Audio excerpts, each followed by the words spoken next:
স্বাগতম জনাইছোঁ ষ্টক মাৰ্কেটৰ মোৰ প্ৰথমটো ভিডিঅ'লৈ। আজি মই লৈ আহিছোঁ বিগিনাৰ ট্ৰেডাৰসকলৰ বাবে এটা ধামাকা ভিডিঅ'। আপোনালোকে নিশ্চয় জানি আহিছে বা শুনি আহিছে যে ষ্টক মাৰ্কেটত লাভো হ'ব পাৰে, লোকচানো হ'ব পাৰে। এই ষ্টক মাৰ্কেটত লাভৰ পৰিমাণ কেনেকৈ কমাব পাৰি বা লাভ কেনেকৈ বঢ়াব পাৰি বা লোকচানৰ পৰিমাণ একেবাৰে কেনেকৈ নাইকিয়া কৰিব পাৰি, সেই বিষয়সমূহৰ বিষয়ে এটা ভিডিঅ' আপোনালোকৰ বাবে মই লৈ আহিছোঁ। ষ্টক মাৰ্কেট আৰম্ভ কৰিবলৈ হ'লে বা ট্ৰেডিং কৰিবৰ হ'লে আমাক প্ৰথমে লাগিব এটা ডিমেট একাউণ্ট। যেনেদৰে বেংক একাউণ্ট থাকে, ঠিক তেনেদৰে এটা ষ্টক মাৰ্কেটতো ডিমেট একাউণ্ট থাকিব, যিটো সেবিৰ দ্বাৰা ৰেজিষ্টাৰ হয়। যদি আপোনালোকে এতিয়ালৈকে ডিমেট একাউণ্ট খোলা নাই বা ডিমেট একাউণ্ট কেনেকৈ খোলে জনা নাই, তাৰ বিষয়ে সবিশেষ জানিবলৈ হ'লে যদি আপোনালোকে জানিব বিচাৰে তেন্তে আপোনালোকে কমেণ্ট কৰক ডিমেট।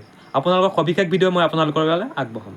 দ্বিতীয় ষ্টেপটো হৈছে আপোনালোকে শিকিব লাগিব ট্ৰেডিং কৰিবলৈ হ'লে টেকনিকেল এনালিচিছ। টেকনিকেল এনালাইচিছৰ ভিতৰত আকৌ বহুতখিনি টপিক সোমাই থাকে, যেনে candlestick pattern, chart pattern, support registration আদি বিভিন্ন ধৰণৰ বিষয় সোমাই থাকে।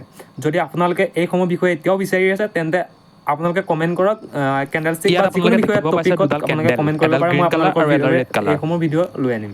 ইয়াৰে গ্ৰীণ কালাৰডালক কোৱা হয় বুলিছ কেণ্ডেল আৰু ৰেড কালাৰডালক কোৱা হয় বিয়েৰিছ কেণ্ডেল।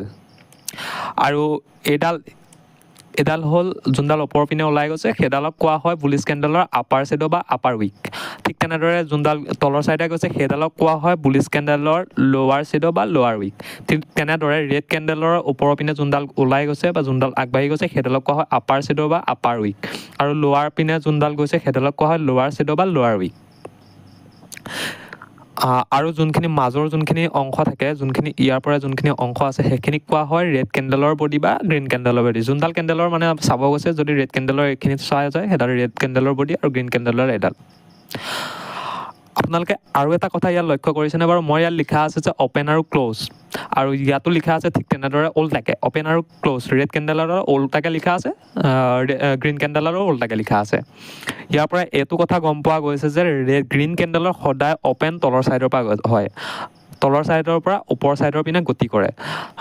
ঠিক তেনেদৰে ৰেড কেণ্ডেলৰো অ'পেন ওপৰ ছাইডত হয় আৰু তলৰ ছাইডলৈ ই গতি কৰে। ক্ল'জ সদায় তলৰ ছাইডত হয়।